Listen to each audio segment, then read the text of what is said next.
Il y a des noms qui résonnent comme des chants de résistance. Solitude est l'un de ces noms. C'était une femme marronne, une combattante, une martyre. Du moins, c'est ce que dit la légende. Mais qui était-elle, vraiment? Que savons-nous de son histoire, au-delà des mots écrits par les poètes et les romanciers? Dans le brouillard de l'histoire, la silhouette de Solitude vacille. Elle a existé, c'est certain. Une femme métisse, née d'une mère africaine esclave.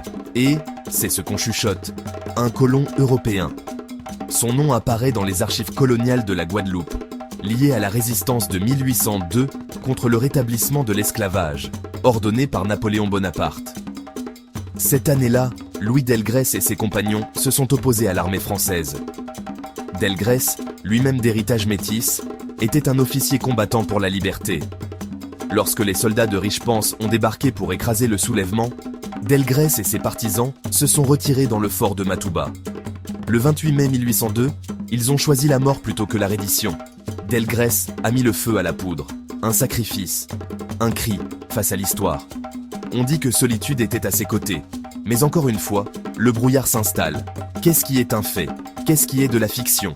Était-elle au fort lors de l'explosion? Ou était-elle dans le maquis avec Delgrès? Nous savons ceci de sources sûres. Après la bataille, Solitude a été capturée. Elle était enceinte. La loi interdisait d'exécuter une femme enceinte, alors elle a attendu dans une cellule. Le 29 novembre 1802, après avoir accouché, elle a été pendue. C'est tout, une poignée de lignes dans les archives.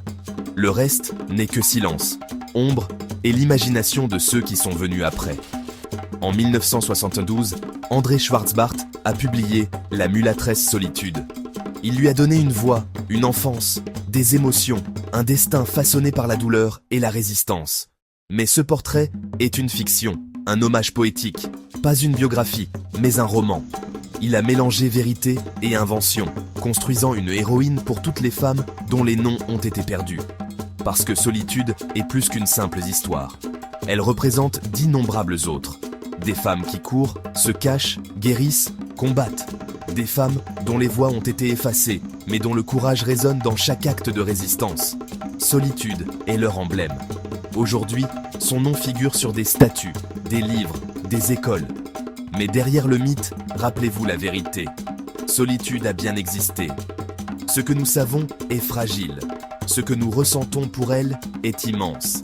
Elle incarne le courage et le refus d'être effacée. Elle reflète toutes les femmes noires et métisses qui ont dit non aux chaînes et à l'oubli. Raconter son histoire est un acte de justice.